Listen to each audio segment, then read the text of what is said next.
Hello friends, आज मैं आपको कुछ इडियोमेटिक सेंटेंसेस बताने जा रहा हूँ जो आपको हेल्प करेगा रोजाना की बातचीत में।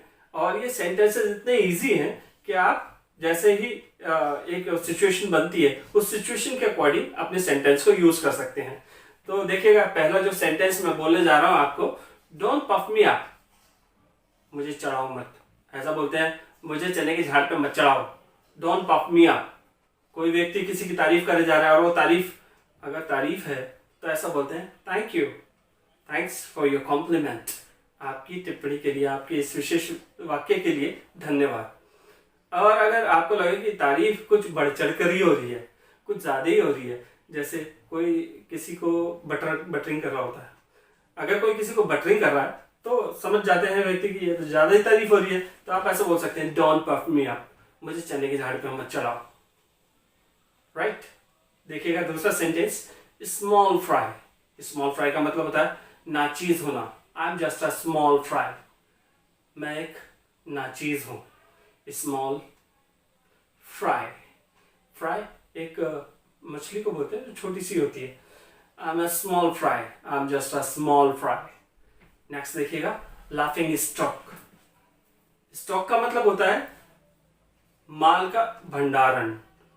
स्टॉक, जैसे कोई व्यक्ति बोलता है कि मेरे पास सब्जियों का भंडार है, मेरे पास स्टॉक है बहुत सारी पेंसिल्स का या पेन्स का। तो वही जो स्टॉक है यहाँ पर यूज करना है आपको, लाफिंग स्टॉक। किसी के पास भंडारण हो जाए यदि लाफ का, लोग बाग उस पर हंसने लगे, तो ऐसा बोलते हैं ये हंसी का पात्र बन रहा है। Don't be laughing stock, don't be laughing stock, या you should not be laughing stock. Next देखिएगा sentence, I can't stand you any more, मैं और ज्यादा बर्दाश्त नहीं कर सकता। मेरे पड़ोस में एक व्यक्ति शराब पीते हैं और बहुत ज्यादा शराब पीते हैं, और शराब पीकर वो किसी न किसी व्यक्ति को पकड़ लेते हैं और बहुत सारी बातें करते हैं, उनसे बहुत सारा ज्यादा ही बातचीत करते हैं। इतनी बातचीत करने लग जाते हैं वो अचानक से कि वैसे तो पूरे दिन चुपचाप रहते हैं, लेकिन जब शराब पी लेते हैं तो बहुत ज्यादा बातचीत करने लगते हैं। अब अगर 5 मिनट की बातचीत हो तो ठीक है, लेकिन अगर बातचीत बहुत लंबी चौड़ी हो तो मैं ये बोलता हूँ, आई कैंट स्टैंड यू एनी मोर, और ज्यादा मैं आपको बर्दाश्त नहीं कर सकता, और ज्यादा मैं आपको बर्दाश्त नहीं कर सकता। आई can't stand you any more. Next देखते हैं, डार्क हॉर्स। डार्क हॉर्स का मतलब होता है छुपा रुस्तम। मान लीजिए किसी व्यक्ति में ऐसी कलाएं हों जो किसी के सामने उजागर ना हो, और अचानक से वो उजागर करे तो दूसरे लोग बोलते हैं, he is a dark horse, ये एक छुपा रुस्तम है, ये व्यक्ति छुपा रुस्तम है, he is a dark horse. So आप में कोई कला अगर छुपी हुई है तो दूसरे लोग बोलेंगे, ही इज अ डार्क हॉर्स। जैसे एक स्टूडेंट था मेरा, मैं नहीं जानता था कि इसे इतनी अच्छी गिटार बजानी आती होगी, शक्ल से लगता भी नहीं था कि वो म्यूजिक से थोड़ा सा प्रेरित होगा, क्योंकि पढ़ने लिखने वाला व्यक्ति था और वो पढ़ने में बहुत ही तेज था। मैंने कभी सोचा नहीं था कि म्यूजिक की तरफ उसका रुझान होगा, लेकिन एक दिन देखा जब हमारा एनुअल फंक्शन था तो वो गिटार बजा रहा था, और गिटार भी बहुत मधुर बजा रहा था। मैंने कहा, इज अ डार्क हॉर्स। तो डार्क हॉर्स को आप इस तरीके से यूज कर सकते हैं, he is a dark horse या she is a dark horse. Next देखिएगा, two of the trade seldom agree. Two, TWO, two of the trade seldom agree. Seldom का मतलब होता है कभी कभार, sometimes. Two of the trade seldom agree, एक जैसा व्यवसाय करने वाले, एक जैसा व्यापार करने वाले दो व्यक्ति बहुत ही मुश्किल से एक दूसरे से एग्री करते हैं। जैसे मान लीजिए एक एग्जांपल के तौर पर, एक कंपनी जो कि मोबाइल बनाती है, दूसरी सेम वही फीचर्स, वही मॉडल, उसी तरीके का मॉडल बनाती हो, लेकिन नाम दोनों कंपनीज का अलग हो, तो वो कभी ये नहीं बोलेंगे कि वो मोबाइल भी हमारे जैसे ही है, बिल्कुल चाहे वो यूज कर लो चाहे ये यूज कर लो, कभी ऐसा नहीं बोलते हुए मिलेंगे। दो मिठाई की दुकान वाले आमने सामने अगर हो तो कभी नहीं बोलेंगे कि उसकी मिठाई खा लो या हमारी मिठाई खा लो। मीठा तो मीठा ही होता है, मिठाई तो मिठाई रहेगी, टेस्ट लगभग एक जैसे ही होता है।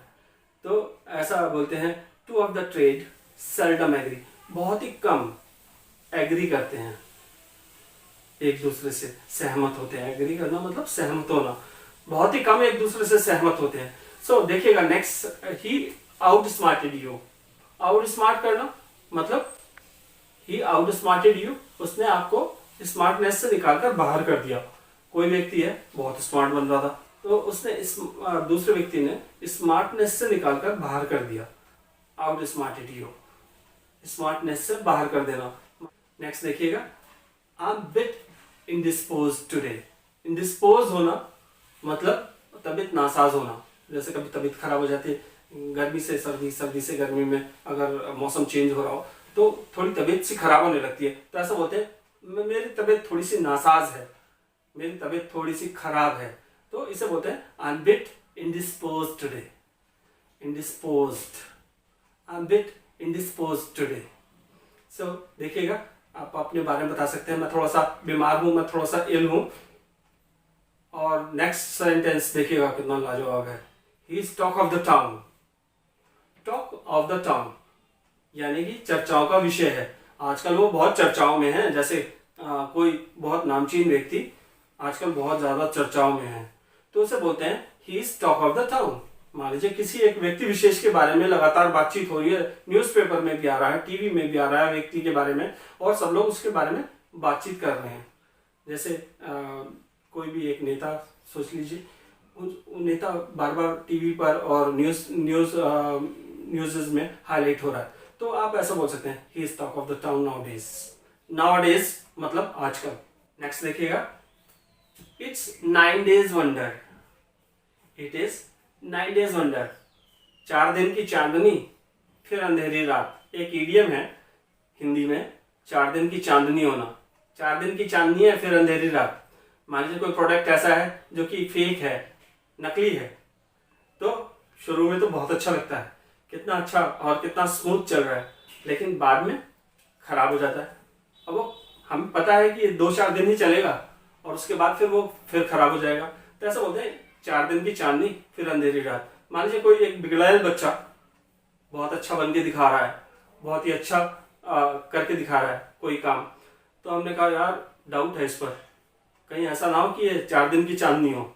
4 दिन की चांदनी फिर अंधेरी रात। It's 9 days, 9 days wonder. Wonder आप जानते हैं आश्चर्य, कहीं 9 दिन का, हमारे यहाँ जैसे बोलते हैं 4 दिन की चांदनी, इसमें 9 days बोलते हैं। 9 days वंडर, 9 दिन तक चलेगा बस ये 9 days वंडर, राइट। तो ये कुछ इडियोमेटिक सेंटेंसेस मैंने आपको बताए। उम्मीद करता हूं कि आपको ये बहुत पसंद आएंगे और आप इन्हें यूज भी करेंगे। मेरा मतलब ये नहीं है कि आप इसे पसंद ही करें, पर मैं चाहता हूं कि आप इन्हें यूज करें। मैं चाहता हूं कि इंग्लिश का लैंग्वेज का विस्तार हो और इंग्लिश आप सीखें और इन्हें यूज करते रहें। Take care yourself and bye bye.